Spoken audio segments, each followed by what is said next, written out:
Angelingua gloriosi, corporis mysterium, sanguinisque preciosi, quem in mundi pretium. So now, okay, so this is, to me, this is really cool. It may or may not be cool to you.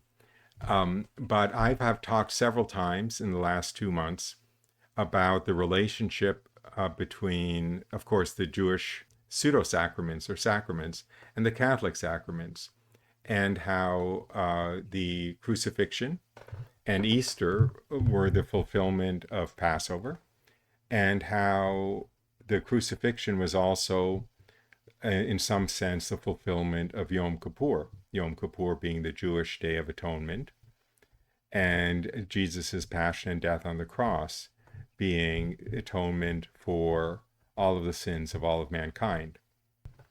That raises the question, uh, why, as it says in Leviticus, the life of the flesh is in the blood, and I have given it for you upon the altar to make atonement for your souls, for it is the blood that makes atonement by reason of the life. Now, in other words, without the shedding of blood, there's no atonement for sin, and the life of the flesh is in the blood. Okay, so here's the quote. For the life of the flesh is in the blood, and I have given it for you upon the altar to make atonement for your souls, for it is the blood that makes atonement by reason of the life. However, in my humble opinion, that is a particularly bad translation. So I decided to go back to the Hebrew, because of course the Old Testament was written in Hebrew, and see what the underlying words are. The key words here, I guess there are 4 key words here in the Hebrew that can be translated in various ways, and that hold almost the whole meaning of this mystery of why, without the shedding of blood, there's no atonement for sin. And those words, the Hebrew words here that are key, are nephesh. Now, nephesh is sometimes translated as soul, it's sometimes translated as life, it's sometimes translated as throat. The next word that is translated here in various ways is basar, which means body or flesh. Let me back up a little bit. Hebrew is a very poor language in the sense that it's got quite a small vocabulary, and it has very little in the way of abstract words. So it uses concrete words to represent abstractions that are related to the concrete word. Therefore, it would use, like throat to mean soul, let's say, as an example. Sky to mean heaven. There's an example. Anyway, the next word that we have to look at is natan, which here is in the past tense, in the perfect tense, and it means any number of things: gave, delivered, exchanged, consecrated, appointed. And finally, kaper, as in Yom Kippur. The Jewish Day of Atonement is Yom, which means day, and Kippur, which means atonement, hence the Day of Atonement. However, that's a good example, actually, of a concrete word, because kaper literally means a covering, a covering. So atonement is a covering of your sins. Okay? So you can see how with all of these words here, the underlying sentence could be translated in any number of ways. One very reasonable translation, in my humble opinion, is, for the soul of the body is in the blood, and I have given it to you on the altar to make atonement for your souls, for it is the blood that atones for the soul, or it is the blood that is a cover for the soul. Okay? That makes a lot more sense to me. The soul of the body is in the blood. The part that's you, and not just the physical shell, is in the blood. And God has given it to us on the altar, consecrated it for us on the altar, in order to make atonement for our souls. This is now, remember, this is the Old Testament. This is the Jewish high priest pouring the blood of the sacrifice on the altar to make atonement for the souls of the people. In particular, Yom Kippur, because my argument is going to be that it is Yom Kippur in particular that foreshadow the Catholic Mass, and that the Catholic Mass is the fulfillment in particular of Yom Kippur. Of course, the Jesus' sacrifice on the cross was the atonement for all of mankind, and Yom Kippur was the one day of the year when the high priest would enter the Holy of Holies, the only day of the year when he would enter the Holy of Holies, to make sacrifice for the atonement of all the people, which in those days in that context meant all of the Jewish nation. And it's the one day that a sacrifice was made for atonement for all of the Jewish nation, just like Jesus' sacrifice on the cross was the one time that atonement was made for all of humanity. Now, when I applied this translation, I thought, well, I hope I'm not being heretical. So I looked at the Vulgate. Now, the Vulgate is St. Jerome's translation of the Old Testament into Latin that has canonical stature. In other words, basically, it is the authoritative interpretation or translation of Old Testament scripture. And so when I looked at the Latin, it turns out that it has a lot more to do with my translation than with the RSV.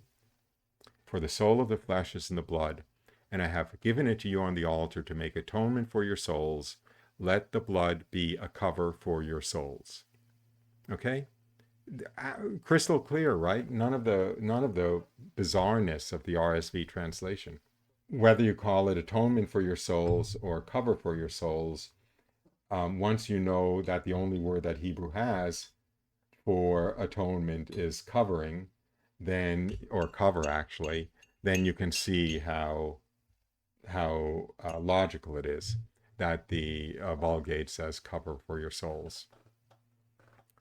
Okay, now, what's this got to do with anything?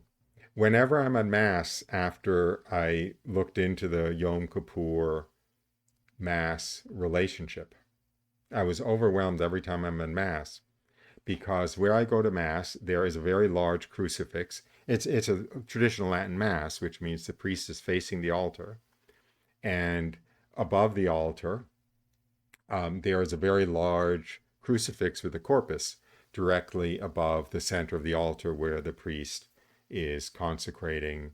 And in the consecration, at one point, of course, the priest raises the chalice of the precious blood, or of the wine about to turn into precious blood, and he's holding it up.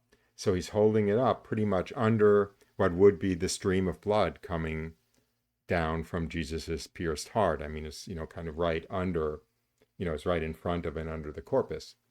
And what does he say?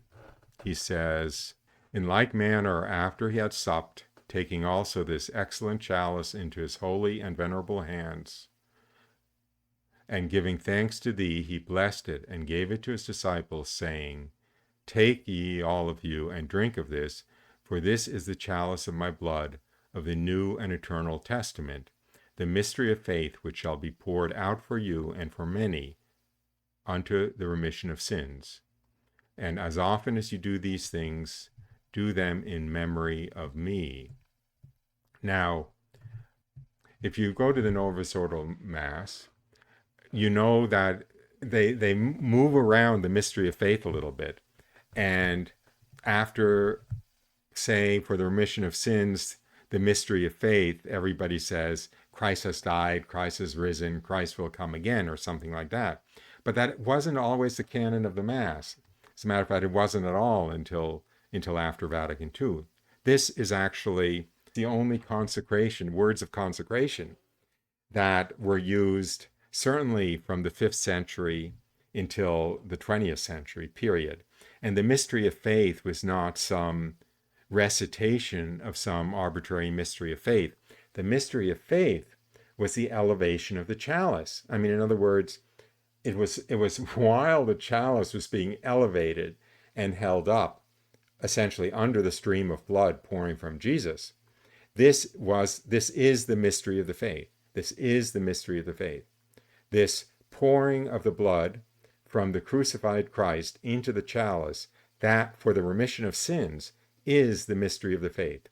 And that very moment of the Mass, so to speak, is the moment which is the most perfect mirror image of Yom Kippur.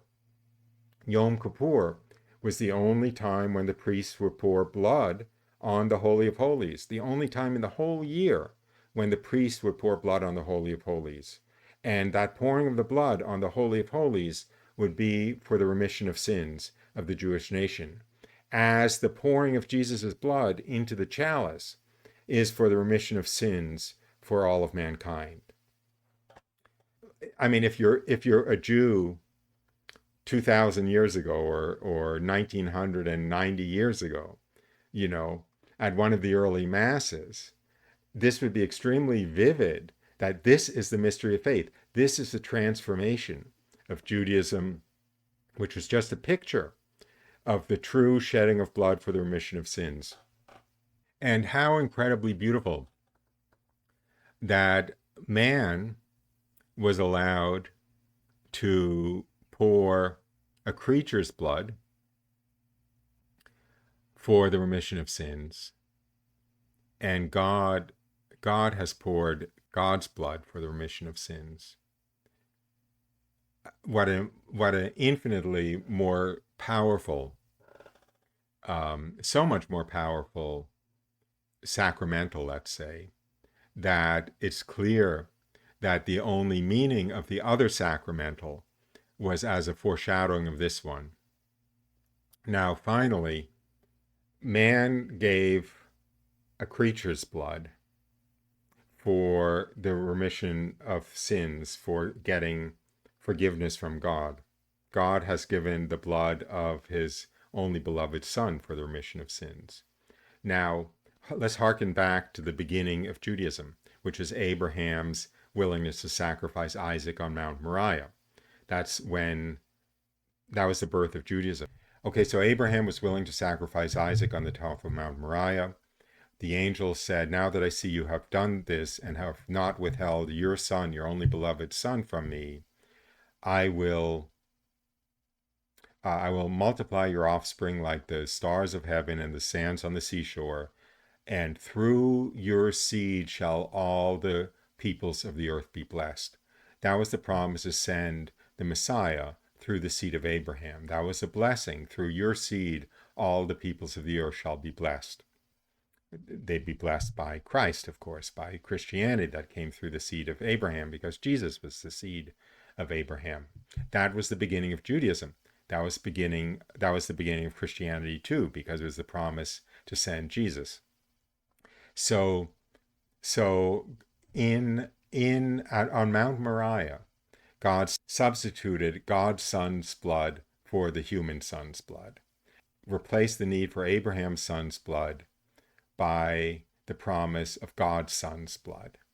And again, exactly as at the Mass, God replaced the need for a creature's blood with God's son's own blood. So the replacement of the blood sacrifice of Yom Kippur at the Mass with the blood sacrifice of Jesus was also a recapitulation of the beginning of, basically the beginning of all of salvation history, with Abraham's willingness to sacrifice Isaac on Mount Moriah, and therefore the birth of the Jewish people, and therefore the promise to send God's Son for the remission of sins. I'll just read some passages from the book of Hebrews the letter to the Hebrews to close. Now, if perfection had been attainable through the Levitical priesthood, what further need would there have been for another priest to arise after the order of Melchizedek, rather than one named after the order of Aaron? On the one hand, a former commandment is set aside because of its weakness and uselessness, for the law made nothing perfect. On the other hand, a better hope is introduced through which we draw near to God. Now, even the first covenant had regulations for worship in an earthly sanctuary, but when Christ appeared as a high priest of the good things that have come, then through the greater and more perfect tent, not made with hands, that is, not of this creation, he entered once and for all into the holy place, taking not the blood of goats and calves, but his own blood, thus securing an eternal redemption. Therefore he is the mediator of a new covenant, so that those who are called may receive the promised eternal inheritance, since a death has occurred which redeems them from the transgressions under the first covenant. Since the law has but a shadow of the good things to come, instead of the true form of these realities, it can never, by the same sacrifices which are continually offered year after year, make perfect those who draw near. We have been sanctified through the offering of the body of Jesus Christ once and for all. The mystery of the faith. You see, it's the mystery of the faith. This is the mystery of the faith. And what the priest just did on the altar was the mystery of the faith. Thank you for watching. Pangelingua gloriosi corporis mysterium sanguinisque pretium